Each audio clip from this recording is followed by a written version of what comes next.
بسم الله الرحمن الرحيم waxaan bilaabaneynaa mawduuceena maanta caadi ahaan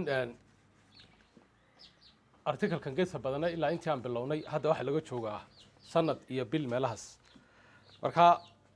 waqtigii hore qoraaladii aan bilownay waxaan ku bilownay wuxuu ahaa un kaliibyadan hadda aan ka hadalno oo qoraala wax isbedel ah kale oo aan ku sameeyay ma jiro marka waqtigii qoraalada aan bilownay waxaan u sameeyay ujeedooyinka aan waqtiga raacinay oo dadka u shaacinay sanadkii 2019 bishii January mar baan shaaciyay ujeedooyinka geesa badane iyo waxyaabaha ka hadlo haddana bishii July 28keedii mar kale aan shaaciyay ujeedooyinka si dadku aan isu fahanno in waxaynu yahay constructive hadda kaliibyadan aan bilownayna markaa ujeedooyinkoodu waa mid la mid ah oo ka fogeyn laakiin bal dadka Soomaalida saan isu fahanno iyo ujeedooyinka aan ka leenahay bal markaa si loo garto ujeedada aan leenahay cidii wax xumeynaysa iyo cid wax wanaajinaysa in ujeedooyinka geesa badana kaliibadiisa aan u duubayno in aan dulmaraan jeclahay ujeedooyinka geesa badana kaliibadiisa aan u dulmarno ama aan u duubayno waxa kamid ah kow in la adkeeyo nabadgelyada wadanka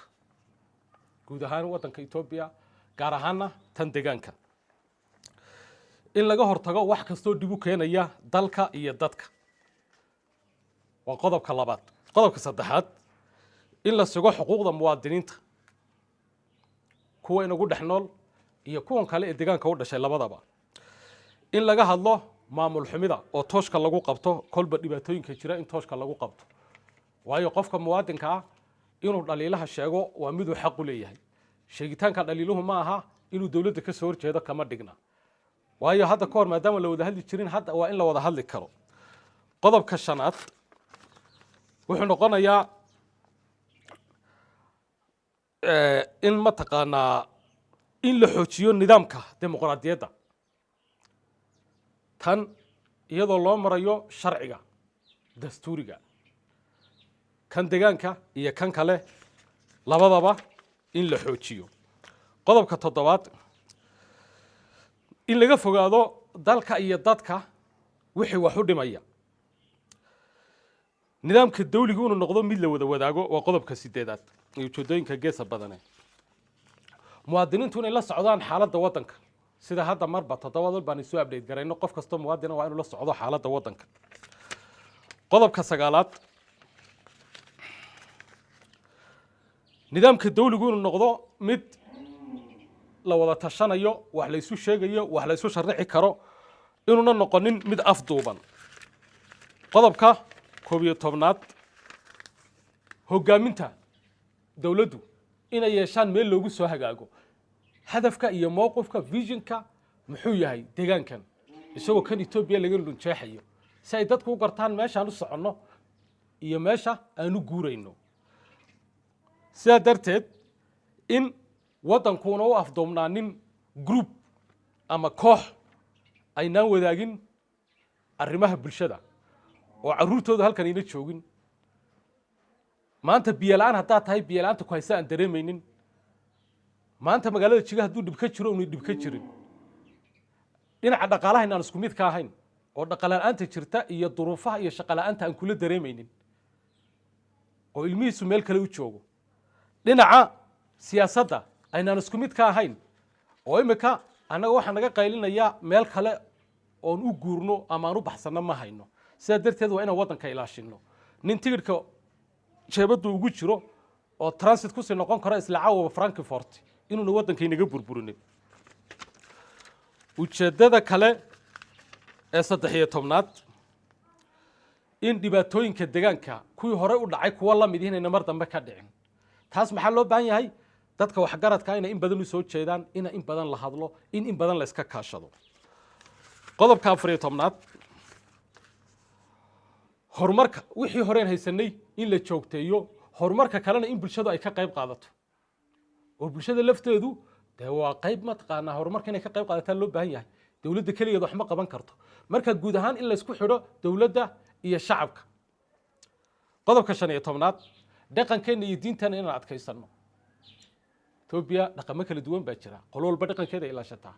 diimo kala duwan baa jira diimaha iyada la wada nool yahay ninka Kristaanka kaniisada ha galo ninka muslimna waa inuu ayar galo masaajidkiisa sheekhu waa inuu tafsiirka marin karo kutubta waa in la raacan karo malcaamado waa in la furi karo carabiga waa in la baran karo waayo dee mataqaanaa qur-aanka ilaahay wuxuu ku sheegay in mataqaanaa luqadda af carabiga lagu soo dejiyey marka luqadda af carabiga in la barto waagii hore haddii loo arkayay inay tahay akraarinimo ama ashabaabnimo in hadda loo arka maaha qur-aanka macaanidiisa si uu qofku u fahmo waa in malcaamado la furo qodobka 16aad qodobka 16aad wuxuu noqonayaa in shacabku gartaan wadadooda maxay tahay dawladdu nabad ay leedahay shacabkuna waddu leeyahay marka inayna isku lifaaqnaanin marka shacabku dawladda inayna ka doonin wax dawladdu ayna tahli kareynin oo ka baxsan awoodeeda in shacabku ayna iska doonin in la kac noqonin haddaan dhahno sida maxayga kale intuu qofku soo arko hadduu imaka intuu adhisaabo soo arko uu yidhahdo jigjiga adhisaabo oo kale adhisaabo waxna ka jira kile waa inaan aqimkeena iyo awoodeenu kolba Soomaalidu waxay tiraahdaa dani waa seeto in shacabku dawladda lafteeda ay qaabka kolba wax loo qaban karo ay la socdaan iyo xaaladeeda qodobka 19aad wuxuu noqonayaa dastuurka federaalka xuquuqaha uu bixinayo in la garto kadibna xuquuqaha in laga doono federaalka siin dhalaan la iska socdo maaha horumarka laga qabanayo Bahardar oo in jigjigana laga qabanayo horumarka laga qabanayo Maqale waa in Baashir laga qabanayo intaasoo bilyan marka xafiiska biyaha loo qabto ee Maqale waa in kaagana loo qabanayo bartinarada NGO-yada ka shaqeeya meel hebla waa inay deegaankan ka shaqeeyaan intaasoo NGO oo hal kilil ka shaqeysa darkaysa oo isku shaqo wada qabata inagana hal partner the best example oo soo qaadi karo hal NGO horumarin ma jiro deegaankeena dhammaan u fiirsada NGO-yada jooga waa emergency wax horumar ma jiro hal NGO horumar oo deegaankeena horumar ka qabtaa ma jiro marka in deegaanka kale aan isku mid noqono qodobka kale waa midnimada in la xoojiyo oo kor loo qaado intaas waa qodobada ugu muhiimsan ee ujeedooyinka geesa badane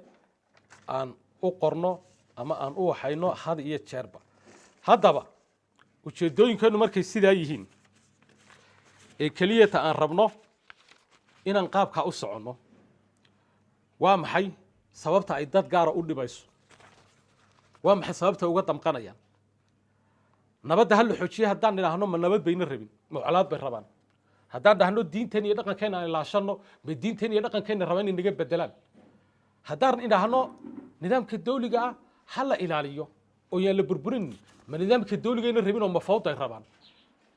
haddaan dhahno shacabku ay isu yimaado hal la wada tashado ma in la wada tashadayna rabin maxay rabaan marka waay sababta colaadna ugu qaadayaan maxay tahay sababta noo beegsanayaan maxay tahay sababta hooyadii ay welwelaysa maxay tahay waxaan leenahay Soomaali ujeedooyinkeenu markay sidaa yihiin ee waxaan ka hadlaynaa uu intaa uunu yahay bal Soomaaliya markaa qorshaha noocaas miyaan joojinaa ma xumaan bay noogu jirtaa ma dambi ba ma fikir xun ba inaan dhahno aan isku tashano dhibaatada shalay dhacday mid la mid ah inagu dhicin ma mid loo baahan yahay ba ma in lagaga mahadnaqa imika dadweynaha kale oo dhan marka qofku wanaag samaynayo haddaad imika aragto islaan xaabo wada oo aad u daalan imika foramada dadka foramadu markay arkaan waxay dhahayaan fayaadaya xabashidu qofka ayso ay ku dhihi barta laakiin imika qof wanaag wada hadii la arko dadkeena kaliya wanaag baad wada waxba la dhihi maayo lama moraal gelinayo marka anaku hal habeen ma naan danaysanin ilaa intii aan soo baxna xariga oradka iyo ruuxlihii dalkan iyo dadkan aan isleenahay ku badbaadiyo fikir wanaagsan baan ku jirnaa fikirkeenu markuu sidaa yahay hadaba shalay hadii la wada tashan laa maanta la wada tashado maxaa diidan ninkan ka damqanaya aan wada tashano miiskan waan wada leenahay ma keligii baa aan idin weydiiyay Soomaaliyeed oo burburin kara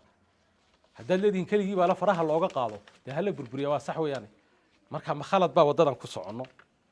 shalay annagoo intaa baahinayna oo intaa rabna ayaa gurigeygan habeenimo naga la baxay 4 sano halka aan ku xidhnayn sanadkii sii horeeyay waan xidhnayn caruurteeda cabsi aan ku noolayn haddana cabsidii un baa lagu nool yahay maxaa isbedelay marka nuxurka hadalku waxa weeyaan arrinta annagoo sidaa u wadna shalay toole haddaan u dhibanayn maantana inaan tii u dhibanaano wax noo diidaya ma jiro waayo annaga damiirkayagu cuno oo cabba ma karayno maanaan u soo rafaadaynin in waxna aan cunno waxna aan cabno satisfaction kuma helayna taa keliyata waxaan ku helaynaa aroortii waxaan ku farxanaan u baahannahay dadkoo nabadaan u baahannahay dalkoo nabadaan u baahannahay horumar in la arkaan u baahannahay dadka in laysu soo jiidayo aroortii si fiican laysu salaamaya garabka in laysa saarayo culimada inay dadka wacdiyayaan masaajidadu inay mataqaanaa eedaamayaan wacdigu inuu diiran yahay malcaamado waxyaabo fara badan dadkii oo rajo ay u socotaan doonaynaa annagu marka arrintaa qofka nagu beegsanaya muxuu u jeedaa ma annagaa khaldan markaa mise isagaa khaldan inaad garsoor ka noqotaan qodobada noocaasa iyo dhawaaqa noocaasa ma joojinaa waayahay soomaaliya haddaan joojinno dhibku inagu keensanaya maxay tahay marka ujeeddadeenna waxa weeyaan ujeeddooyinka geesa badana waa kuwa